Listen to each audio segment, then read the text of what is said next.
সূৰ্য দেৱতাই যেন জুই বৰষিছে অস্বাভাৱিকভাৱে বৃদ্ধি পাইছে তাপমাত্ৰা উৎকট গৰমত দহিছে সমগ্ৰ ৰাজ্য গৰমৰ বাবে অতিষ্ঠ হৈ পৰিছে ৰাজ্যবাসী গৰমৰ প্ৰতি লক্ষ্য ৰাখিয়ে বিদ্যালয়সমূহৰ সময়সূচী সলনি কৰা হৈছে ইতিমধ্যে বহুকেইখন জিলাত কাৰ্যকৰী কৰা হৈছে বিদ্যালয়সমূহৰ নতুন নিয়ম 9 বজাৰ পৰিৱৰ্তে পুৱা 7:30 বজাতেই আৰম্ভ হৈছে পাঠদান তিনিচুকীয়া জিলাৰ বৰুৱাহলা উচ্চ মাধ্যমিক বিদ্যালয়ত পুৱা 7 বজাতে বিদ্যালয়ত উপস্থিত হল শিক্ষাৰ্থীসকল 11 জুনৰ পৰা 14 জুনলৈকে এই নিৰ্দেশনা বাহাল থকাৰ জাননীৰ কথা প্ৰকাশ কৰিছে তিনিচুকীয়া জিলা শিক্ষা বিভাগে বিদ্যালয়লৈ অহা কণ শিক্ষাৰ্থীসকলক এই গৰমৰ পৰা পৰিত্ৰাণ দিবলৈ লোৱা হৈছে এনে পদক্ষেপসমূহ পুৱা 7:30 পৰাই বিদ্যালয়ৰ পাঠদান আৰম্ভ হোৱাত সামান্য হলেও হকাহ পাইছে শিক্ষাৰ্থীয়ে বিদ্যালয় কৰ্তৃপক্ষই শিক্ষাৰ্থীসকলৰ স্বাস্থ্যৰ প্ৰতি লক্ষ্য ৰাখি ফেনৰ স্পীড বঢ়োৱা খোৱা পানীৰ ব্যৱস্থা কৰিছে ফেনৰ স্পীড বঢ়াবলৈ অনা হৈছে কেপাচিটৰ বিকল হৈ থকা ফেনসমূহ পুনৰ মেৰামতি কৰি কাৰ্যক্ষম কৰি তোলা হৈছে উৎকট গৰমৰ বাবে এতিয়া সকলোতে সমস্যা তিনিচুকীয়া ডিব্ৰুগড় জিলাত এতিয়া ৰাজ্যৰ জিলা প্ৰশাসন তথা তিনিচুকীয়া জিলা প্ৰশাসন ডিব্ৰুগড় জিলা প্ৰশাসনে আগবঢ়াইছে বিভিন্ন নিৰ্দেশনা বৰ্তমান মই এখন বিদ্যালয়ত আছো বিদ্যালয়ত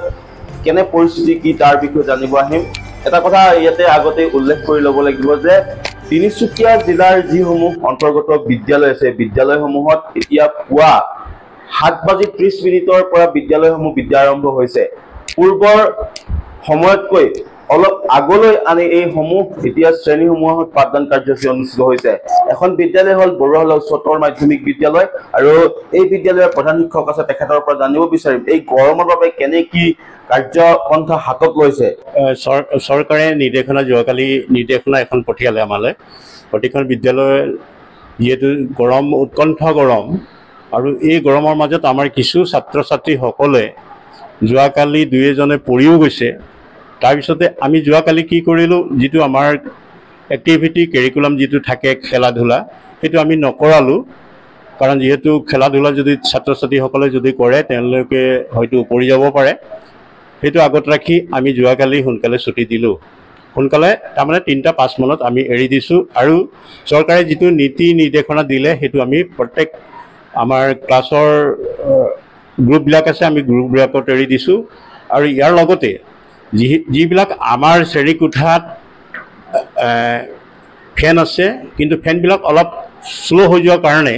মই যোৱাকালি বজাৰৰ পৰা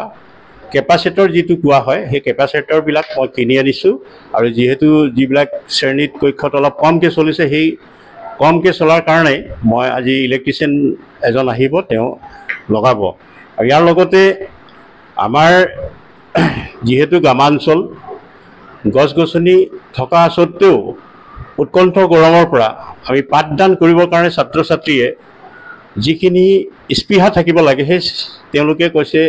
যে ছাৰ গৰম পৰিছে আমি এনেকুৱা এটা ক্লাছ এটা দুটা মাজতে ৰাখিছোঁ যে গছৰ তলত বহি ধুনীয়াকৈ আমি পাঠদানবিলাক আমি আগবঢ়াই লৈ যাম বুলি আমি অশেষ চেষ্টা চলাই আছোঁ ইপিনে বিদ্যালয়ৰ শিক্ষক শিক্ষয়িত্ৰীসকলেও শিক্ষাৰ্থীৰ স্বাস্থ্যৰ প্ৰতি লক্ষ্য ৰাখি লৈছে বিভিন্ন পদক্ষেপ গছৰ ছাঁত শিক্ষাদান কৰা শ্ৰেণীকক্ষৰ বাহিৰত কাৰ্যকলাপসমূহ বন্ধ ৰাখিছে ঠাণ্ডা ছাঁ থকা স্থানত কৰোৱাইছে প্ৰাতঃসভা ডিব্ৰুগড়ৰ পৰা ৰক্তিম দাসৰ প্ৰতিবেদন লোকেল 18